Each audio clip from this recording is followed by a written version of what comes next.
samahani, tausema wabunge wenzangu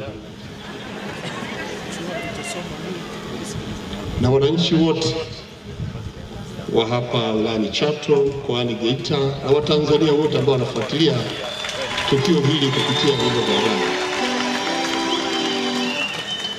Najua tumepewa muda mfupi wa kuzungumza, ili moyo wangu utulie. Bite it. Bite it. Bite it.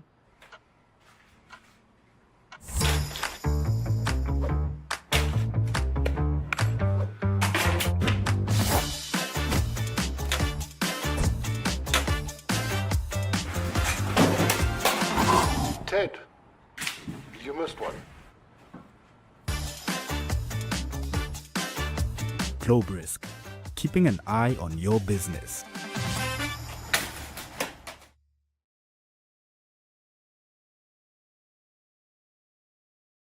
Wa taifa hili aliyekuwa rais wa Jamhuri ya Muungano wa Tanzania awamu ya 5, mpendwa wetu hayati Dr. John Pombe Magufuli, baba wa taifa, alipokuwa anahutubia taifa kwenye kifo cha aliyekuwa waziri mkuu hayati Edward Moringe Sokoine mwaka 1984, alisema tutamkumbuka marehemu Sokoine si tu kwa sababu alikuwa mchapakazi, kwa sababu wako watu wengine wanachapa kazi. Tutamkumbuka hayati Moringe Sokoine si tu kwa sababu ya akili yake, kwa sababu watu wengi wana akili zao, lakini tutamkumbuka Moringe hayati Edward Sokoine kwa sababu alikuwa mzalendo. Wakati wale walikuwa wachapakazi na akili nyingi, hawakuwa wazalendo. Na tutamkumbuka Edward Moringe Sokoine kwa sababu alikuwa na busara, hekima katika kutekeleza wajibu wake. Wakati wengine waliokuwa wanaongeza kuchapa kazi hawakutumia busara na hekima katika kufanya kazi zao. Naomba kunukuu, leo hii tuko hapa kwenye kumbukizi hii, hatuwezi kujitenga na sifa hizi kwa hayati Dr. John Pombe Magufuli. Alikuwa mchapakazi, alikuwa na akili za ndani ya darasa, lakini pia hata nje katika kutekeleza majukumu yake. Alikuwa ni kiongozi mzalendo. Uzalendo unajengwa na uwajibikaji, uaminifu, uadilifu, lakini pia kupenda maendeleo na matokeo ya kazi hizo. Huu ndio uzalendo. Hayati yeye alikuwa ni mtu mkweli, lakini pia alikuwa hana mzaha katika mambo yake na ni mkali. Alikemea maovu, wezi wala rushwa, wabadhilifu wa mali za umma,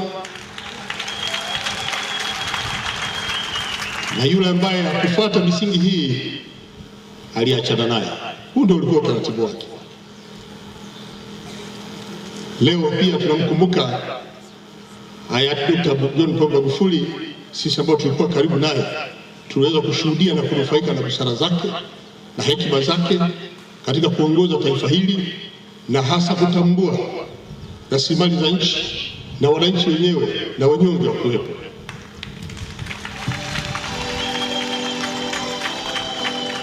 Marehemu hayati Dr. John Pombe Magufuli alikuwa mwalimu pia. Sisi ambao tumekaa jirani na yeye kwa kipindi kirefu toka anaanza jukumu lake mpaka anatangulia mbele za haki, tulijifunza mengi.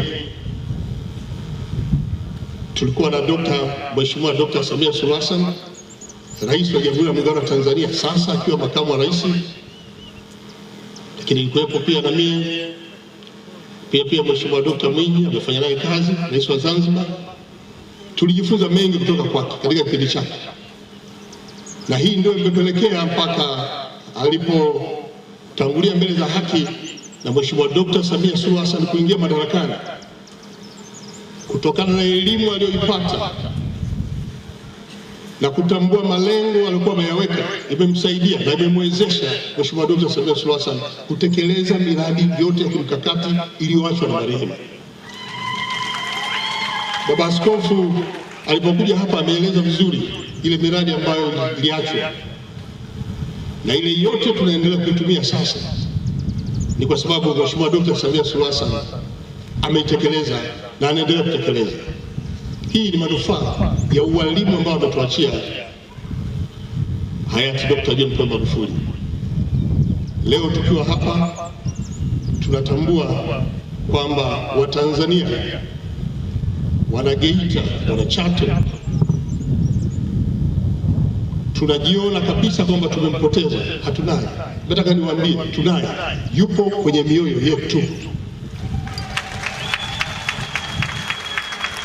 Tuendelee kumuenzi kwa mazuri yote aliyoyatenda, iwe ndio heshima yake, na kila mmoja kwa dhehebu lake tuendelee kumwombea ili Mwenyezi Mungu aendelee kumweka mahali pema peponi. Amina. Mama yetu Mama Janet Magufuli, watoto, ndugu na jamaa, tunaendelea kuhakikisha kwamba tuko pamoja na tuendelee kuwa pamoja. Na baada ya haya nawashukuru sana, asante sana kwa kunisikiliza.